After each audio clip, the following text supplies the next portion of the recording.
அணையின் பராமரிப்பு பணிகள் குறித்து மத்திய நீர்வளத்துறை கண்காணிப்பு குழுவினர் இன்று ஆய்வு செய்து வருகின்றனர். முல்லை பெரியாறு அணையில் பருவ காலங்களின் போது ஏற்படும் மாற்றங்களை கண்காணித்து பராமரிக்க மூவர் குழுவை உச்சநீதிமன்றம் நியமித்தது. அதனைத் தொடர்ந்து கடந்த மாதம் மத்திய குழு முல்லை பெரியாறு அணையை ஆய்வு செய்தது.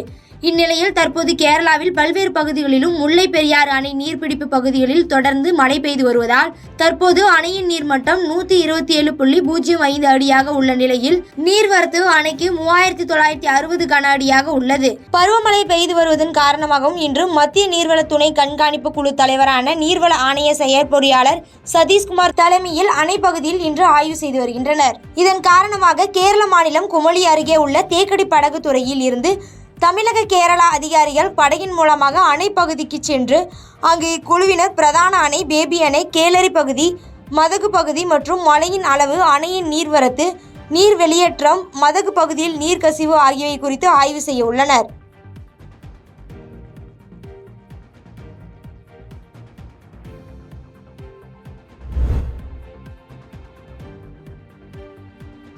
வாணியம்பாடி அருகே அரசு பள்ளி மாணவர்கள் போதைப்பொருள் பயன்படுத்தி சஸ்பெண்ட் செய்யப்பட்டது தொடர்பாக உணவு பாதுகாப்பு அதிகாரிகள் சோதனையில் ஈடுபட்டுள்ளனர். திருப்பத்தூர் மாவட்டம் வாணியம்பாடி அடுத்த வள்ளிப்பட்டு அரசு மேல்நிலைப் பள்ளியில் கடந்த வாரம் போதைப்பொருள் உபயோகம் செய்ததாக 7 மாணவர்கள் பள்ளியில் இருந்து சஸ்பெண்ட் செய்யப்பட்டிருந்தனர்.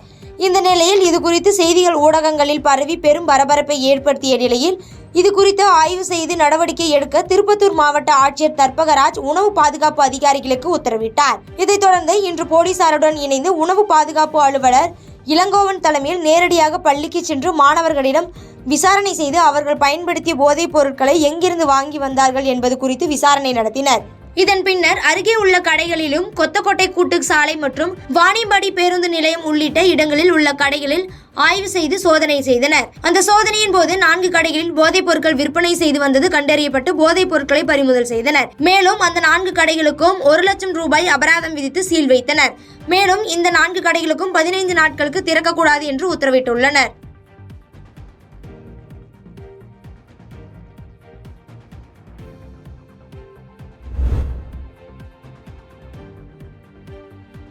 பள்ளிப்பாளையம் அருகே நகராட்சி கழிப்பிடத்தை முன்னறிவிப்பின்றி ஒப்பந்ததாரர்கள் பூட்டிச் சென்றதால் ஆத்திரமடைந்த பொதுமக்கள் போராட்டத்தில் ஈடுபட்டனர்.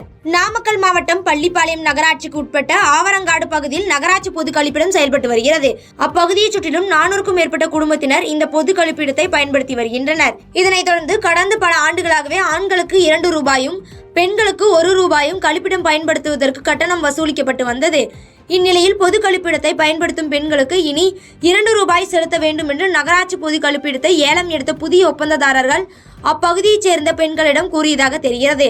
ஆனால் அங்குள்ள பெண்கள் கூடுதல் கட்டணம் செலுத்த முடியாது என்று மறுப்பு தெரிவித்துள்ளனர்.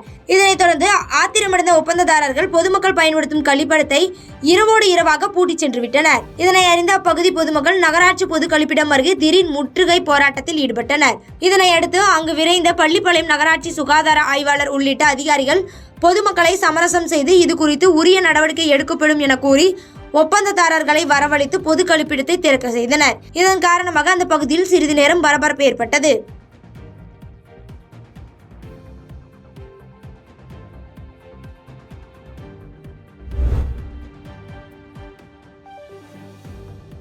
வடவாளத்தில் அமைந்துள்ள கலியுக மெய்யர் ஐயனார் கோயில் இரட்டை தேரோட்டம் வெகு விமர்சையாக நடைபெற்றது. புதுக்கோட்டை மாவட்ட திருக்கோயில்களை சார்ந்த வடவாளத்தில் அமைந்துள்ள கலியுக மெய்யர் ஐயனார் கோயில் திருவிழா கொடியேற்றத்துடன் சிறப்பாக நடைபெற்று வருகிறது. இதனைத் தொடர்ந்து நேற்று மாலை முக்கிய நிகழ்வான இரட்டை தேரோட்டம் நடைபெற்றது. இதில் 2 தேரையும் ஏராளமான பக்தர்கள் வடம் பிடித்து இழுத்து சுவாமி தரிசனம் செய்தனர். பின்னர் இரட்டை தேர் கோயில் வளாகத்தில் இருந்து புறப்பட்டு முக்கிய வீதிகள் வழியாக வீதி உலா சென்ற போது சிறப்பு அலங்காரத்தில் கலியுக மெய்யர் ஐயனார் பக்தர்களுக்கு அருள் பாலித்தார். இந்த இரட்டை தேரோட்டத்தை காண்பதற்கு சுற்றுவட்டார கிராம பகுதிகளில் இருந்து ஏராளமான பொதுமக்கள் வந்தடைந்து சுவாமி தரிசனம் செய்தனர்.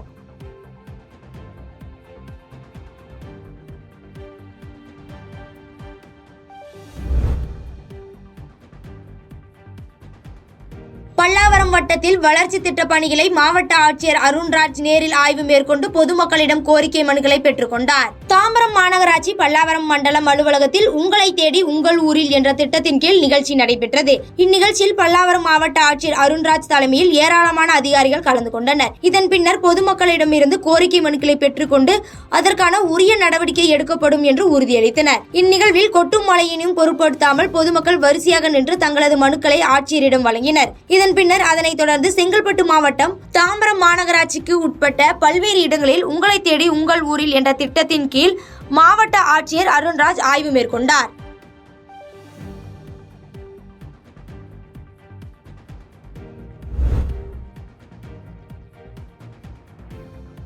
கர்நாடக அணையிலிருந்து உபரி நீர் திறந்துவிடப்பட்டுள்ளதால் ஒகேனக்கல் காவிரி ஆற்றிற்கு வரும் நீர்வரத்து அதிகரித்துள்ளது. இதனால் காவிரி ஆற்றில் பரிசல் இயக்கவும் குளிக்கவும் 4வது நாளாக தடை நீட்டிக்கப்பட்டுள்ளது. கர்நாடகா மற்றும் கேரளாவில் பெய்து வரும் கனமழை காரணமாக அங்குள்ள ஆறுகளில் இருந்து உபரி நீர் அதிகமாக திறந்துவிடப்படுகிறது. இதனால் தருமபுரி மாவட்டம் ஒகேனக்கலுக்கு நீர்வரத்து அதிகரித்து இன்று காலை நிலவரப்படி வினாடிக்கு 45,000 கன அடியாக அதிகரித்தது. இதனால் மெயின் அருவி, சீனி அருவி, ஐந்தருவி உள்ளிட்ட அருவிகளில் தண்ணீர் ஆர்ப்பரித்து கொட்டுகிறது. காவிரி ஆற்றில் நீர்வரத்து தொடர்ந்து அதிகரித்து வருவதால் சுற்றுலா பயணிகளின் பாதுகாப்பு கருதி மாவட்ட நிர்வாகத்தால் பரிசல் இயக்கவும் குளிக்கவும் தடை தொடர்ந்து 4வது நாளாக நீட்டிக்கிறது. பாதகம் செய்பவரை கண்டால் நாம் பயங்கொள்ளலாகாது பாப்பா, மோதி மிதித்து விடு பாப்பா, அவர் முகத்தில் உமிழ்ந்து விடு பாப்பா. அண்மை செய்திகளை உடனுக்குடன் தெரிந்து கொள்ள இணைந்திருங்கள் இயம்நாடு தொலைக்காட்சியுடன்.